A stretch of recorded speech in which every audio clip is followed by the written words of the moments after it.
Hello Math 13-14 students, welcome back. In the first video we went through the syllabus. Now let's go to modules. Here all the lessons and lesson notebooks, lesson videos, all those things are posted. First two modules are bureaucratic informations about course information and some DLIT information.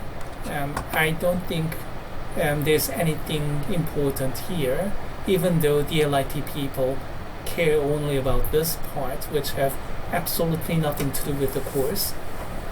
And then afterward we have week 1, week 2, week 3, and so on, and it runs all the way to week 16. Let's go to week 1 and let me show you what's inside. Week 1 is a little bit exceptional because it's the very first. As for syllabus and from information, I don't need, oh, let's keep this one.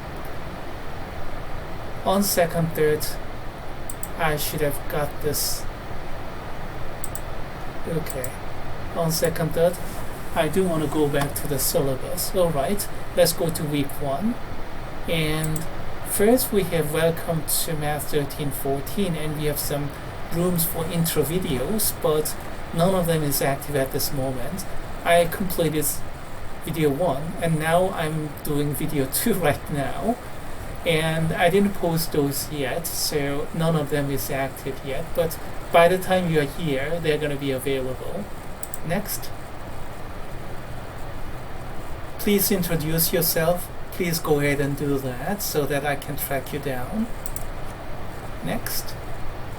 Some overview, objectives and instructions. And then I'm required to write down the overview, what's the title, and then learning outcomes, and then how to work. As for the overview, the topic or lesson title, well, that's basically a lesson title for the week, nothing more. And as for the learning objectives, it's always the same because this is a math course. Always it is about critical thinking and communication and empirical and quantitative skills. And all three have to be combined together in every single component. Otherwise that component is not really college worthy. In other words, it's always the same no matter what we do. So I don't know whether this is really useful thing, but I'm required to write it down. For some other courses they may make some sense. For math courses, don't really make sense. And then finally instruction. Read this instruction carefully. So open the lesson notebook using Wolfram Player, and then go through the lesson videos and lesson notebook together. I really want to emphasize it. Work it together. So you may want to stop the playback and then without looking at the answer key, think and then try to work out, and then coming back and maybe rewind, going back and forth. Study actively like that. Don't just passively just look at somebody else doing math work and then just passively go through, and then you want to do it on your own actively. You can't do it. That's not really a good way to study. There are some elements of active studying that you have to do, and that's going to be provided by lesson notebook. And then there are some components for passive learning which will be provided by lesson videos. You need both. The active learning will provide the depth, and the passive learning will provide the breadth, roughly speaking. You need both. So work together. And then you have learning materials like this.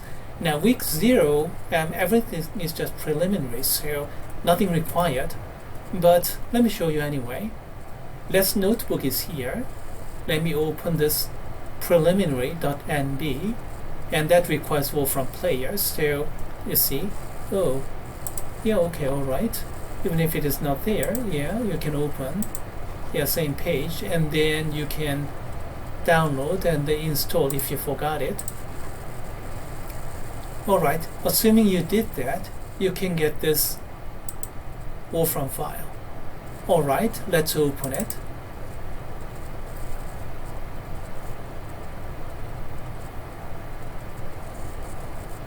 Now, if you're opening it for the first time, your Windows system may cause a bit of a trouble for you.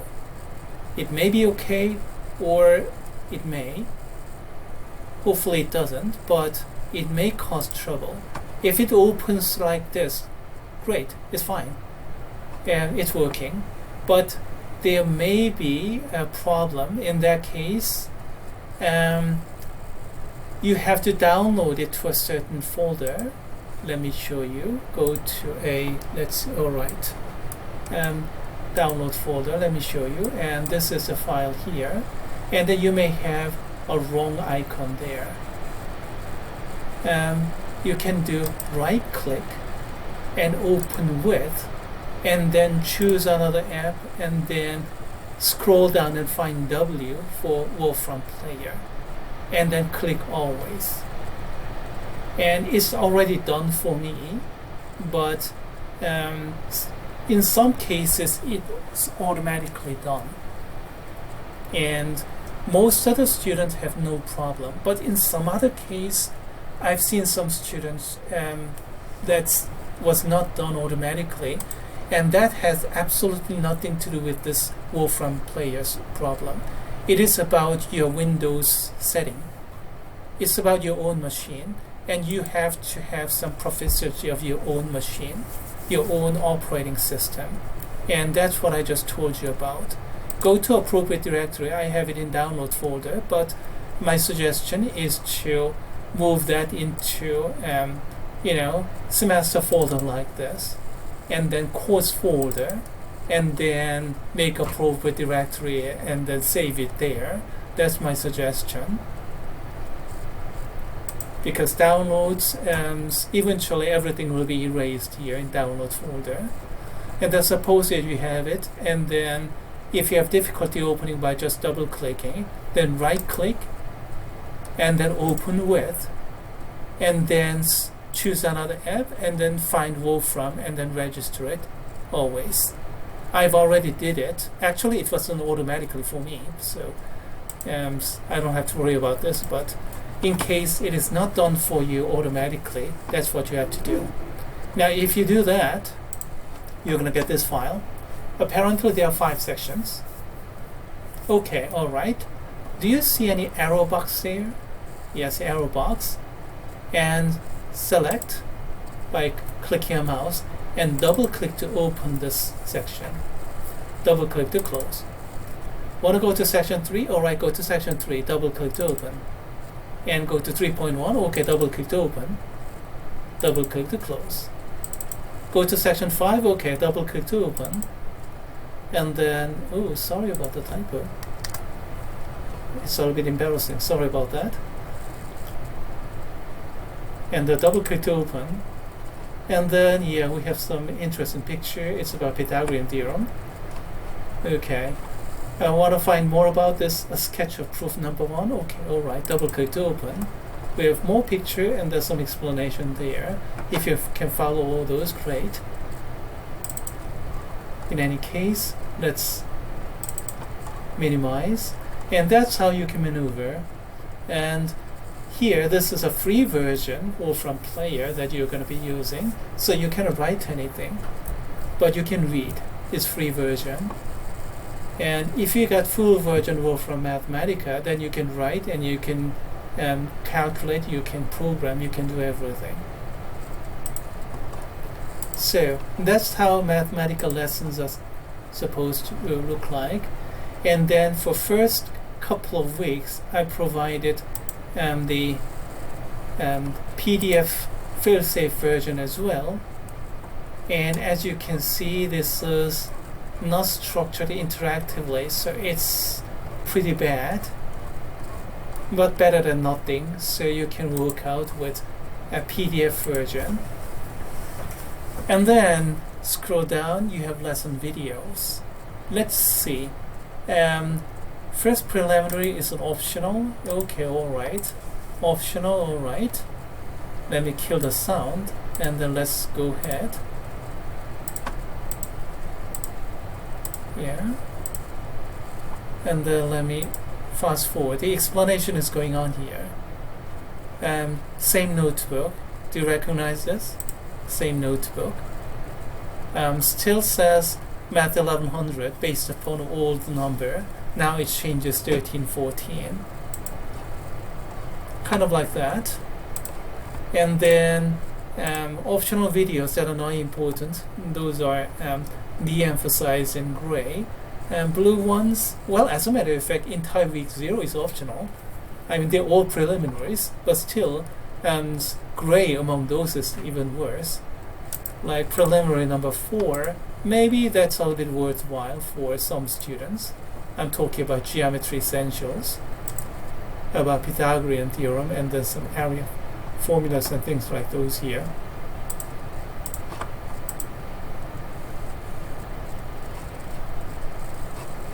And then week 1, objectives, and those are rather bureaucratic. Now, the real lessons begin.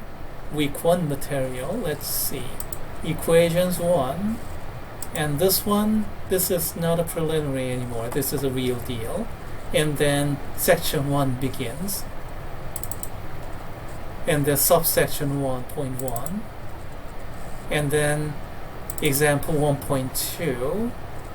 Example 1.3, example 1.4, and 1.5.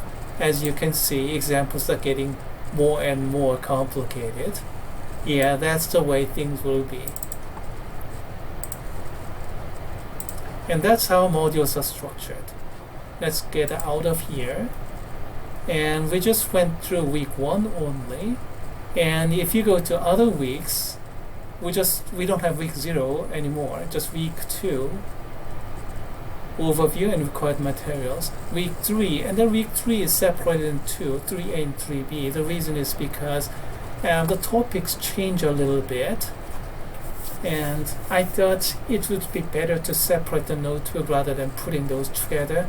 Frankly, I'm regretting that decision, and in my revision, which I'm working out, which will be completed probably by next to fall, as a matter of fact, because I have other courses too. I plan to combine those into a single notebook.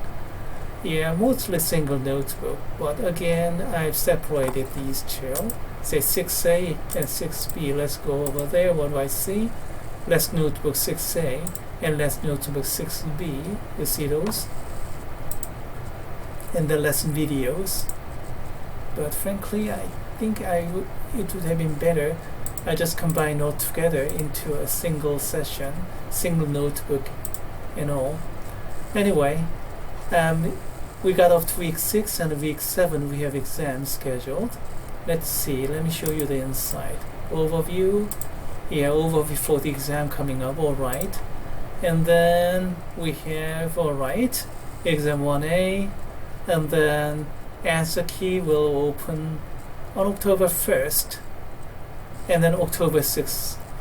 Okay, that's because these homeworks are posted, and it's going to be utterly pointless to assign homeworks for you and then collect those homeworks and along with the answer key posted.